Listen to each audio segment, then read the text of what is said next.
Good morning, everyone, and I'm here just to give a little bit of an update and kind of explain why I've been doing my updates here just to kind of make things easier for myself.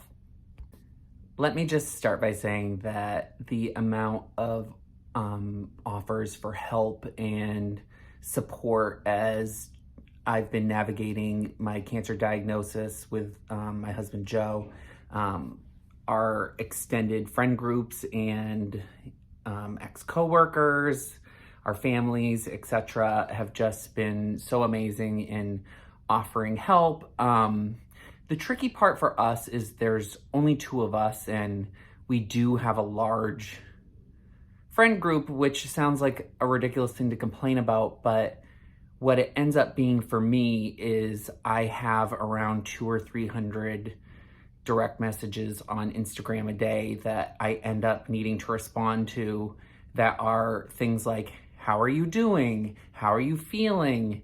How is this? And it's like, I'm really trying to not be on my phone for 2 or 3 hours a day doing that. I just got other things to focus on right now.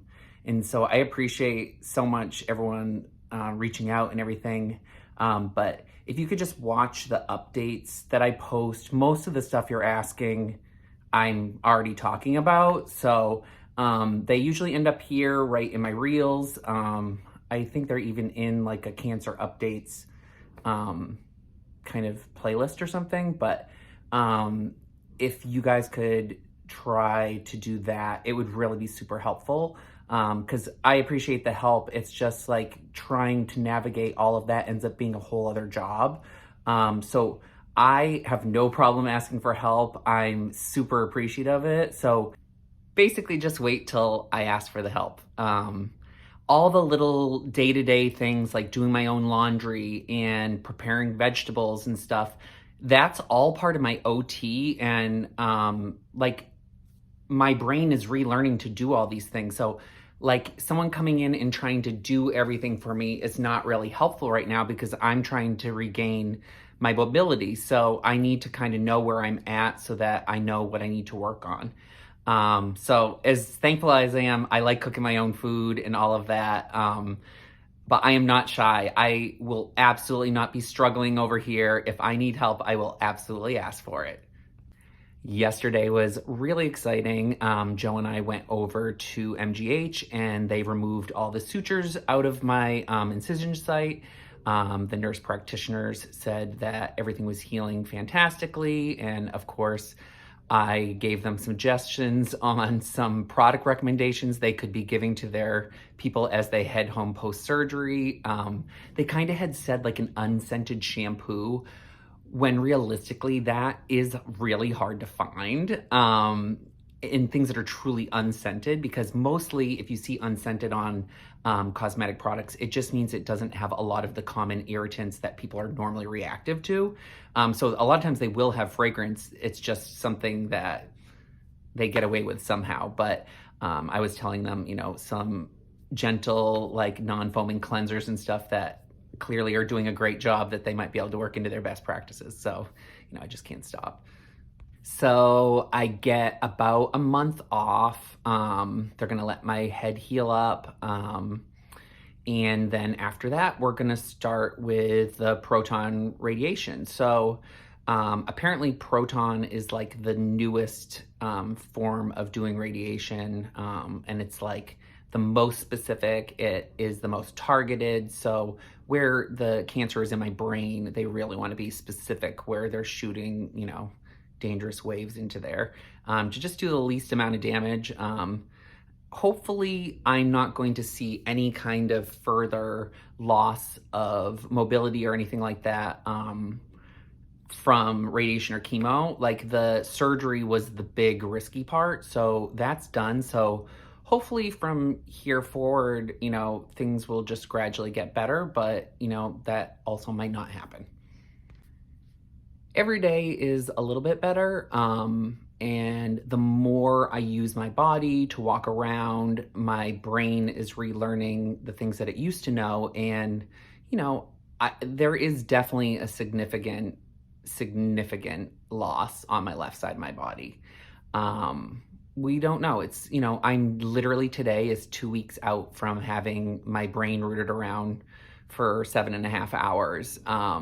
So the fact that I'm even up and walking right now is not what I was told to expect. So the fact that I'm able to get around on my own and ride the T, I'm going to be able to like take myself to my own appointments, like that will just help me feel so self-sufficient and really good about being active in my recovery. But it also means that it's going to be a lot of work. Like I can't really walk around without a cane in public. It just wouldn't be safe. I am going to get a cooler looking cane because, I don't mind rocking it, but I'm thinking like pink sparkly or, ideally I would love if Traxxas would just make me one covered in the hair logo just because it would be adorable. But until then, we're going to have to go shopping and see if I can find something a little cooler looking because I love having the cane for safety. I just am stylish. I'm sorry. The last thing I wanted to say was to everyone who has contributed to my GoFundMe, you guys are just saving my life right now. It's just taken so much stress off of Joe and I, knowing that I'm not going to have to struggle while I'm dealing with mobility issues with trying to find some part-time job so that we're not like financially ruined. Because I definitely am nowhere near being able to work or anything. My motor control in my left hand is very suspect. And, I haven't started PTOT yet. That will start in the new year.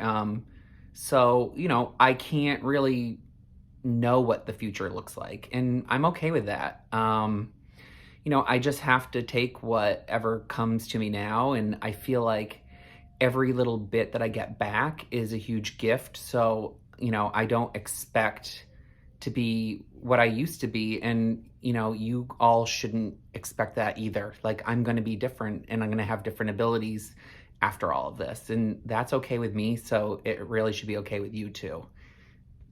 What the GoFundMe money is really going to allow me to do is outside of what insurance pays for PTOT, there's so many things like acupuncture and there's like functional recovery personal trainers and things who specifically work with people with neurological problems and things like that to help kind of train their bodies back to being the strongest that they can be in their current condition. And, that stuff unfortunately is expensive and it costs money, but I have a lot to get back to and I want it with everything in my being. So I know I will do everything possible as far as work, if it will get me somewhere forward. Like I will do whatever it is. So acupuncture, all of that, like I fully plan on doing to try and get back to as close to what I was before, but knowing that that's probably not going to be the case.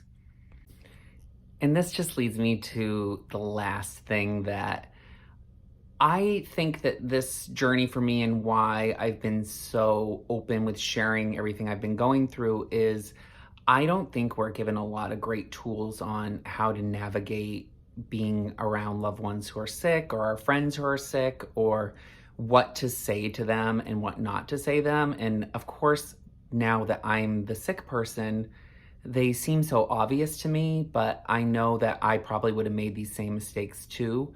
So I just wanted to say a few things that, I know for me, I don't like hearing them. So I can't speak for other people with cancer or, illnesses.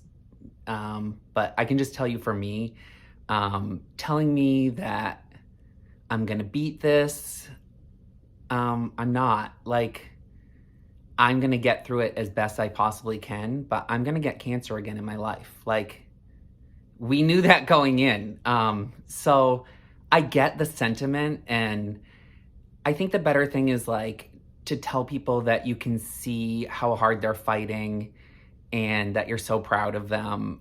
Those kind of things are helpful.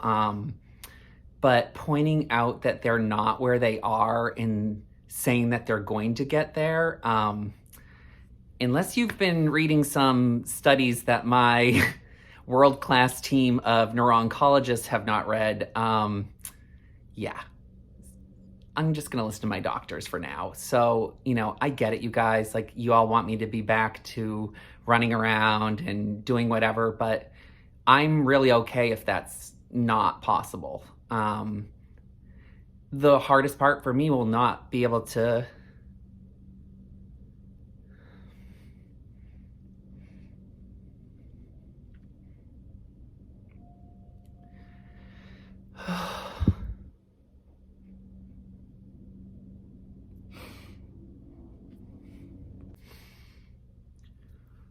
being a sighted guide for runners who are blind and visually impaired has been like life-changing for me.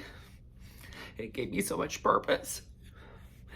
And I miss spending my hours with Kyle, and I don't know if I'll be able to run again. And I just have to be okay with that. Like, I can mourn that that's might be something, but I don't know. Like, I'm gonna work my ass off, and hopefully someday I'll be back there. But telling me I'm gonna get better when I know that might not be the case, it's just not helpful. So I'm gonna be good. But this is all a process. Like, I'm 2 weeks out from surgery. I have to be patient, and everyone else has to be patient too.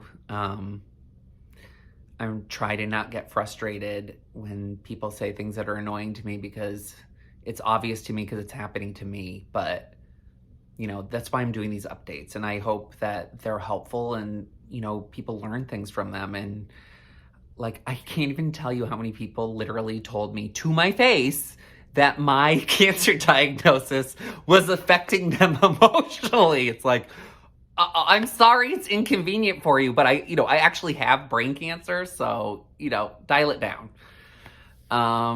But, I'm being nitpicky. These are first world problems, having too many friends that care about you too much and just want to support you. At the end of the day, I love you all, and I just want to be very transparent with how I'm feeling and honest, because I think it's easy on Instagram and social media to just act like it's a highlight reel, and this is not going to be a linear journey. Like, I'm so thankful that I came through my surgery as well as I did, but I'm about to go into radiation and chemo for pretty much the next year, and it's going to be brutal on me, and I fully am aware that that's coming. So I'm ready for it, and I'm going to take you along on the journey for the good and the bad. So get ready, kids. You better buckle up. It's going to be a bumpy ride, but hopefully 2023 will bring some nice for all of us, because I think we've all had quite a bit over the last few years. I know Joe and I have just dealt with so much, so I know a lot of you can relate to that too. But that's it for today, you guys. Sorry it's a little heavier than normal, but sometimes it's just gonna be like that. Like, not every day can be sunshine and ponytails. It's not the case. But I love you all. Thank you again for all the support. To everyone who's donated to my GoFundMe, I literally can't say thank you enough. Like, just not having to worry about working and focusing 100% on getting myself healthy as I can be is the biggest gift you've given me, and I'm so appreciative of it. So have a great day, and if you have any questions, feel free to reach out. But yeah, that's it for today. Love you guys.